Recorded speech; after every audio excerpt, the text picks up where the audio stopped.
Now we are turning on to the Spotlight segment. And today, of course, we're talking about the Android 14 Developer Preview 1. And that's the subject. That's the focus of today's episode.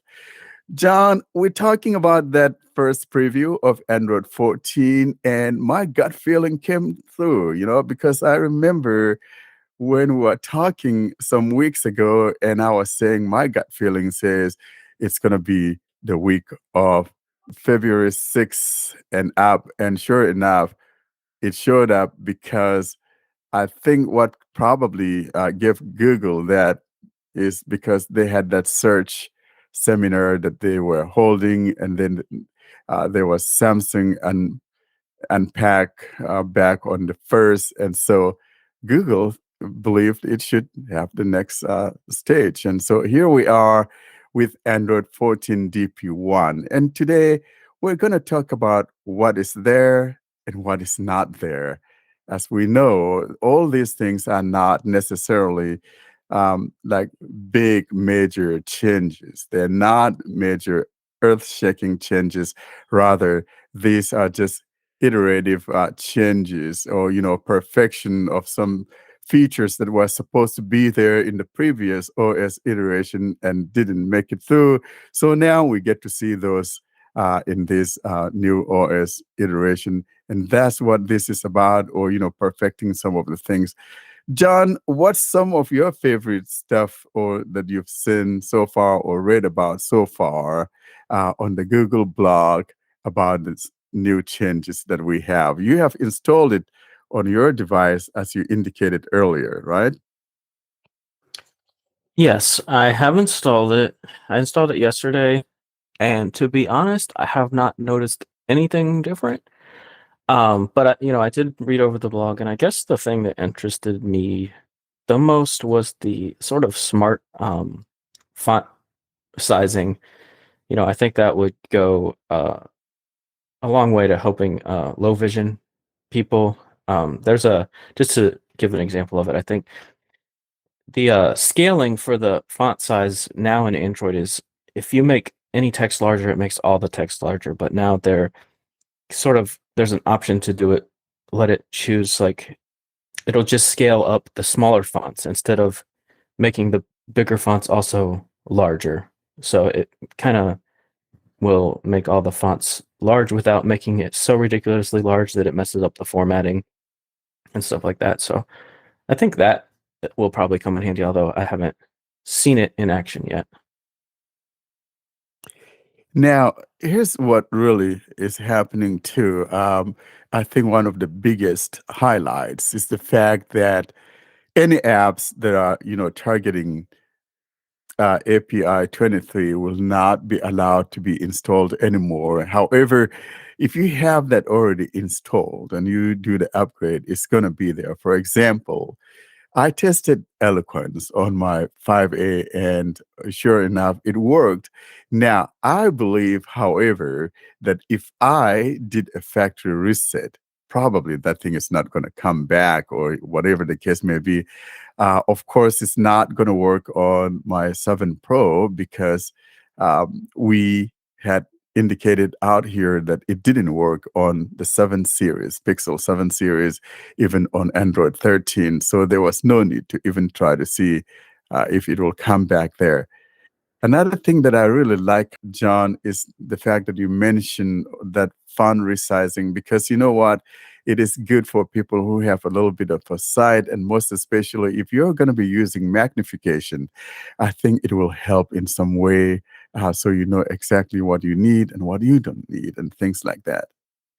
But for me, I think the one that excites me the most is the background apps that you can remove, or what people or some people would like to call bloatware. So your carrier installed other things that you are not keen on, and or maybe your phone comes with Netflix, for instance. I do not use Netflix, so if my phone comes with Netflix, I want to be able to uninstall that and all of that. So Google is now making it possible to be able to uninstall what people refer to as bloatware or apps that you don't want, and they put in there. If you remove them, it's not going to hurt your device. And this is something we've been asking for. And we want it to be like Windows, where if you get a new computer and they're all McAfee, this and that. Does anyone find McAfee very annoying? I do find it annoying. And it's the first thing I try to get rid of Yeah. on any I new actually computer. consider it I actually consider it malware. Like it's it's on my computer. I don't want it there. It bogs down my resources. Like I think it is a virus. It calls itself antivirus, but I don't know. Yeah, you don't Um, need that. It's yeah, it's awful. And nowadays, I mean, you have what do you call it? Windows Defender. You Windows don't need, Defender. Yeah, yeah, exactly. you don't need it. You don't need all that. No. But one It's thing I like need to some. correct. Mm, One thing I need to correct you, Warren, that you said that Eloquence works if you install it, but if you do a factory reset, it will not come down. But actually, the flash tool wipes your phone because it unlocks the bootloader and then it relocks. And every time it unlocks and relocks, your phone actually does a factory reset. So I think Eloquence will come down still.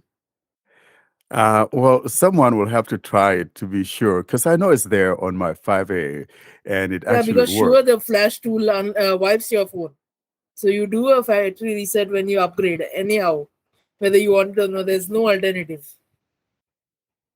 Yeah. So basically, if you already have it there, it's going to work. But if I say I go out and try to install it, maybe it's not going to work. Maybe I'll have to try that. We'll have to try it. Austin, you have your 4A or 4A. No, no, you have the 6A, right? Yeah, Can you try that and see what happens? but I've not I'm really purchased curious. Eloquence. Huh? I've not purchased Eloquence. Oh, you didn't purchase Eloquence. No. Okay. You know what? Well, I can try it on my daughter's or my kids, other kids' phone because How about Warren? Just give Austin your password for your Google account. Let him log in and try it out. Yeah, I can do that. yeah. Then the next thing I know is I have a $500 bill. Yeah. He's you're gonna Okay, get so you're gonna get catfished somehow after that happens. I think Warren does not trust me on the podcast crew. Very good. I need to sign out of here. Because I know what he's going to do. He's going to just try to stick it to me, Here you go, sucker. Install all the premium apps you can find. Wow. But yeah, it's interesting to see that. Now, another thing, though, that Google has made changes with DP1. And I do want to mention here that a lot of these things are hidden behind the developer options, and because they are not yet quite live yet, and that's why you're not seeing those things in there. You have to actually go through and turn some of these things on, or they are just codes that are there but haven't yet come to the forefront yet. So I think between now and the first beta, we'll see some of those things come to fruition. So we'll see what happens in the next developer preview. But another thing that I like has to do with the better battery management, or battery showing you the stats on the battery is there in Android 13, but it's a little bit better now on Android 14. The next one is that better support of dual SIM or eSIM. If you have two of them, for example, it will auto switch you to the one that has a better connectivity. So I'm out there in the Mojave Desert and I got two SIM cards, and the primary one is not working well. It will auto switch me to the one that is better and without me needing to do anything. So I think I really like that take. I know that Fruitvale has something like that, but not like it's only on voice. But this one is both voice and data. So it's a beautiful thing to see Google doing that. Now, I found a major bug on Android 14 developer preview. And of course, there's going to be bugs because this is the first developer preview. So if anyone has Pixel whatever phone as your only phone, I would not recommend you to flash. So the bug is, I don't know about other watches, but if you format your Galaxy Watch 4, be it classic or the normal one, and if you to set up the watch, you have to open the Galaxy Wear app, and if you try to connect it to your phone via Bluetooth, the app will just say connecting. Your watch will get the code, your phone will get the code. You'll have to confirm at both the places, and the Wear app will just time out saying failed to connect. And this I've tried a lot to do. The only way to make it work is you have to pair your watch and your phone like as if you're pairing a normal Bluetooth device without using the Wear app, like as if you're pairing some headphones or something. And once your watch connects to your phone using the normal Bluetooth method, you can continue the setup of your watch in the Wear app. Another bug I found, which is not major, is that the phone restarts whenever you plug it into the charger. That is the problem. And I found a workaround for Google Pay, especially you don't need to install Google Wallet. If you install Google Wallet, it will not work. You need to open the Play Store and add your account directly, because if you add your card, it'll say it's not available for store payments or whatever. I've added my account and I've transferred money to people and received and I paid in stores and it all works. So you don't need to install the wallet app. If you open up the wallet app that comes with the phone, I know I tried it. It's just not going to work. And I've read on the subreddit, the Google subreddit page also, the wallet right now is not working. So if that's your primary method of payment, you probably shouldn't be running this developer preview. Another thing that I like about this is app cloning. So, in other words, Samsung, I think, has this for a while now to where if you have two accounts, you can clone, use the same app, especially say, Telegram or WhatsApp, you could be able to use two different accounts on the same phone. In other words, you are able to clone that particular app to use on the separate profiles. Moving along, let's talk about the keyboard support. There's a better keyboard support now, and especially because of the tablets. And of course, we do realize that Google is going to be bringing their own tablet this year. And so, no wonder they have a better keyboard support. And those of you that like keyboards, I think this is probably going to be something that revolutionize how we use the keyboard. We have maybe better support than what we had before. And so, as I said, though, a lot of these things are not yet live, but these are harbingers of things to come. And we'll see what happens between now and the first beta, which would be arriving sometime in April. Is there anything else that fascinates you here, John? Or else my disappointment, which follows last year's developer preview, is the fact that we didn't see any new talkback. And prior till then, we used to have a new talkback. I remember in Android 12 and Android 11, they came with a new talkback, but not Android 13 Preview 1 and Android 14 Preview 1. I think for Android 13 Preview, we didn't see a new talkback till I think it was the first beta of Android 13. Does Yeah, in anyone fact, remember that? this didn't even ship with 13.1. It came with 13.0, and I had to upgrade to 13.1 from the Play Store. That's not very good. Exactly. So I think Google is slouching. Google, if you're listening, this is no bueno. Frankly, this is no bueno. It's a shame. I'm a water carrier, but I think I'm going to let that water leak. I'm not happy with what is going on going back to Android 13. Why on earth would you not put a new talkback on there? That's absolutely stupid. Yeah, and I just want to reiterate what you guys were saying earlier. Do not install this on your phone if it's your only phone. If you have another phone lying around that you don't use as your daily driver and you just want to see if you're curious, that's fine. But this is going to be very buggy because it's the very first version of it's only meant for developers, basically, just to see if their apps work. It's not meant to be used as somebody's phone. So, I've even come across a bug. I was telling you guys earlier that, where my home screen, just all my icons just disappear until I restart my phone. So that's not something you want to be dealing with. Trust me.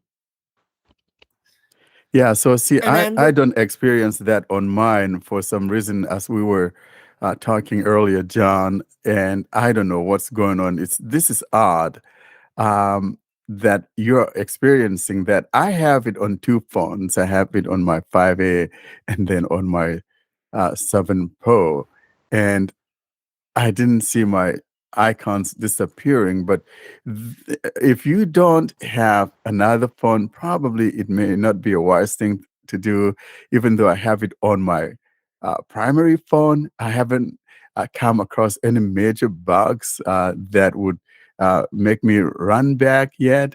I know that the wallet, the Google Pay, is not working, but I don't use that all the time, so I'm not worried about that. But everything else, even including some of my old apps, are working. And besides, faithful to myself, did a factory reset after I updated. So I see that my apps are working. There's some that I haven't tried yet. For example, I haven't tried my PayPal and my banking app yet. But if those fail, of course, I have another backup phone that I could use. So I think the word here is probably if you don't have more than one phone, don't do it or don't put it on your primary one unless you're a knucklehead like me. Austin? now Android 14 has got a name. It's called Upside Down Cake. So I think what must have happened, apart from there is a dessert called Upside Down Cake, someone at Google must have baked a cake and lifted the cake up, and it must be very heavy. And they threw the cake down. It fell upside down, and they all said, "Okay, let's set the name of Android 14 as Upside Down Cake." Any comments? I've So, actually never had an upside down cake. Has anybody here had one? I know there's a No, I've pineapple not upside heard down of. cake. Yeah, I think I've had that. I've had the my wife pineapple makes one. those. Yeah, Pineapple upside down cake is amazing. yeah. Nice. I'll have to try it. Like I said earlier, I think I'm going to have Julia make one for the first beta in April. And we'll take a picture of it and put it alongside with our logo or just something that's stupid, you know? So hang on, upside down cake is what they're calling this thing. Yeah, it's the dessert nickname for it. You know But how the they last one was Q, wasn't it? tiramisu, it was T. Tiramisu. How did I miss them? Oh dear. Can we edit this bit out? Because I'm you being are busy in completely... Fruitland, Fee. Yeah. Yeah, exactly. She said Can there's we- only one dessert and it's an apple turnover. Yeah. It's an Oh. apple turnover. Thank you, Actually, John. I actually really. What was the S one then? Strawberry cheesecake or something? Which one? The S one was, S. What was that? what was the S? Do you remember, John? No, I don't. Dog, what was Android S? What was I it don't called? even remember. No, I don't just called count it guys. 12, Android 12. Well, that's the thing. I didn't 10 know they were still giving them 10, these well, they do dessert names internal anymore. code names, yeah, but Yeah, I don't I remember don't what they were. remember. And I don't know what dessert begins with Q anyway. Yeah, that's why they started being like, okay, let's just do Android 10 because we don't want to think of what Yeah. starts with Q. I just did a search and it's Android snow cone. What is it? What even is That's a good. snow? Exactly, Never heard of that's what it was. Snow cone. Never Thank you heard so of it. much. Now, there's some more things there in that first preview, but these are some of the major highlights. And well, another thing is that now you can separately reset Bluetooth and Wi-Fi separately. Like if you go to the network reset or system reset and all of that. Like I said, there are a lot of things under the hood that are not yet here yet. So we'll see what happens with the next iterations of the OS as we move on. And of course, we'll report about those on here. Wait, can you not do that now? A lot of those things are not live, but they're there. And you have to go out of your way to make them work, and even if you try to make them work, they may not work, right? So they're like Chrome flags that we will find on Chrome. So things to come, they're there. Okay.